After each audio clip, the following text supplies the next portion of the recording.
they're not the actual like nuanced fandoms. They're just, I don't know, I can't explain it, but tonight's episode really just bothered me. It bothered my soul.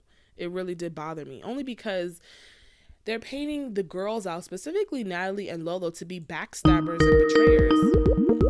Whoa. All right, 704. Thank you for calling us to the Ash Show. What's your name and what are your thoughts on tonight's episode? Every man was a woman. It's Peaches again. Yes. I'm sorry, I had to do it. What's up, Peaches? What do you want to talk about tonight? I'll just want to say is that I hope, I think you're right. Tamar needs to lay low. She's doing real good, with her, her mouth situation, even though her and Lolo got into it over some fucking lamb chops, which was fucking stupid. But, I think it happened maybe like yesterday or something like that. But, what was I going to say? Pause. Pause for the cause. But I know, what was I gonna say? Darn, this is so fucked up.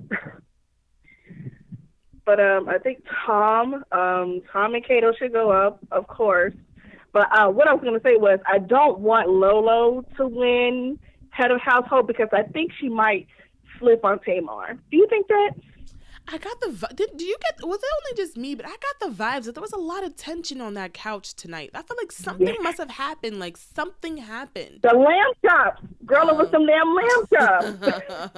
Something must have happened, and I honestly, I felt like if anybody were to flip, it definitely would be Lolo, as opposed to Natalie, or maybe even Ricky.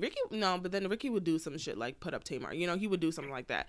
But I felt like Lolo and Tamar have this weird like frenemies type of relationship. Yes, like they like each other but they hate each other. And Lolo, she always quick to talk about how she was sick of Tamar when her and Candy first got in the house because they was arguing, but you're smiling all up in Tamar's face. I'm so sick of Lolo and her strong man face, having ass man face. I feel like, I really wanted to like Lolo, but she really is showing me her true colors, especially in the last couple of days of live feeds. Like, at first I was just like, I still wanted in my heart of hearts for them to all three, like the girls, Lolo, Natalie, and Tamar, to get back together after they broke up. Like, and you almost saw like maybe there was a making of that in the last like maybe 2 or 3 days ago. You saw maybe because they started back talking and being cool and stuff then. Yeah. But then yesterday it just flipped yesterday. I feel like something happened yesterday, and today something that potentially was like the done to with their relationship. Yeah, because somebody's saying that Lolo have a sexual frustration. That is so funny. But I think low key, I think Lolo might like Tamar, like Tamar. You know how how somebody likes somebody, but they want to act like they don't like him or play like they hate that person or something like that. I just get that vibe from her. But also, when you mentioned Ricky, I thought about when Ricky went up to Tom, and it's probably how Tom, got that idea that Tamar had the power because Ricky brought up Tamar's name. Like, why did he even have her name in his mouth? Like, I think he was trying to deflect, but I don't know if Ricky really knew it. I just don't like that he brought up Tamar's name because he made Tamar a target. Exactly, but that's Ricky's game, though. Ricky has no problems throwing people on the bus or saying things out of pocket. Like, that's a part of his game. And it has kept him, in the house this far, so it's been working with him. So he probably doesn't feel like he needs to switch up at all at this point. I know, because I will say that Ricky has a good intellectual game, but you haven't seen him do anything physical. So he probably won't last. Like, he hasn't won anything. So I'm just waiting for Ricky to get out. I think it might be Tom, Kato, and then Ricky. Oh, yeah. I mean, it just depends. Like I said, it depends on who wins HOH. Because what if Kato wins tonight or, whenever, I think they're doing HOH today or tomorrow. Whoever wins next. It just depends on whoever wins next. That's when we know exactly what potentially could be the next order of things. I hope Kato doesn't win because that Miss Cleo crack was not cool at all because I don't know if you saw it on the live feed, but Tamar was going off, but they wouldn't show who she was talking to. You can only hear her over the microphone and like in the next room. So I'm like, well, was Kato in the room, or was she just talking to, that little group of people who was able to listen to her? So I'm just waiting for Kato to get up out of there because he is ruffling some feathers, and that Miss Cleo shit really got up under my skin. And they're not gonna show none of that on TV. Like they're not gonna show No.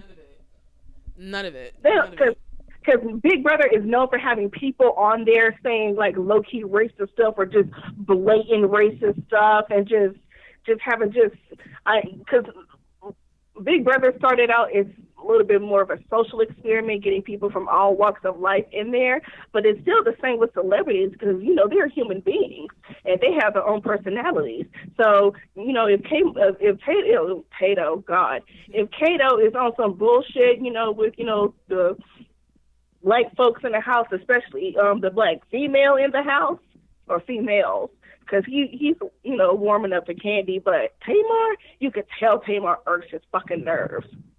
Yeah, Kato was disrespectful and is out of pocket with with every single female in the house. Even Dina, somebody he supposedly is cool with and wants them to be aligned together. It's like even Dina, he's come out of pocket with him. So I think Kato and Tom have issues with women, and Ricky too. All of them niggas. Yes, Ricky, because I guess Ricky did say something to Kato when he, brought up the whole Miss Cleo thing. But Ricky, he was real quick to put Tamar up under the bus, even if he knew wholeheartedly that she had the power. Why'd you have to go up and say something? Why you got to sell your people out like that? But if you think about it in hindsight, it was great for Ricky because it was, like you said, it was a deflection because here Tom go behind Ricky back. Oh, I think Ricky has the power. So I felt like Ricky probably wasn't aware. Ricky probably wasn't aware during that conversation that Tom was throwing his name out there. So if Ricky would have came into that conversation, be like, oh, I don't know, that probably would have raised suspicion. So first of all, Ricky was right in assuming that Tamar had the power because she does have the power. So he's very perceptive in that way, and he was being truthful in that moment. So not only did it took the attention away from potentially having another excuse as to why raise enough suspicion in Tom to think that Ricky actually had the power, but it also was a deflection and potentially making Tamar more of a target.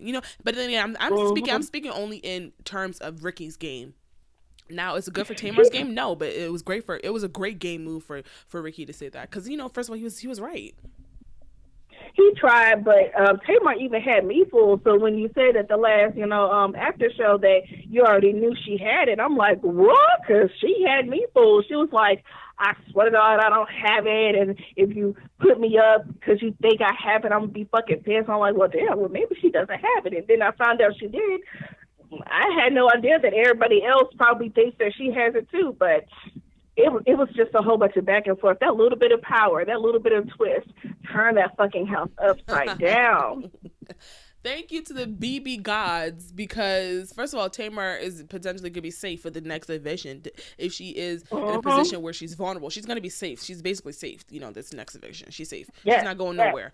And on top of that, it caused all this chaos. And they broke up that 4-person / 5-person alliance with Tom and Lolo and all of them. So thank you to the BB gods because usually twists are introduced in the game in order to rig the game towards the player that they want, that the producers want to progress in the game. But now, finally, for the first time probably in Big Brother history, the twist actually backfired on them, and I'm just living for it. I'm living for it. But girl, I'm gonna get back to my little bit of alcohol. I'm gonna let you get back to your show and your calls, and I will talk to you at the next after show. Oh, thank you so much. Appreciate it. I always love talking to you. Have a good night. All right, bye. If the two numbers want to call, I believe it was an 816 number and a 347 number, if I'm not mistaken. If you guys want to call back, sorry that I couldn't pick up the phone because I was talking to Peaches. So once again, you guys, I don't think I've even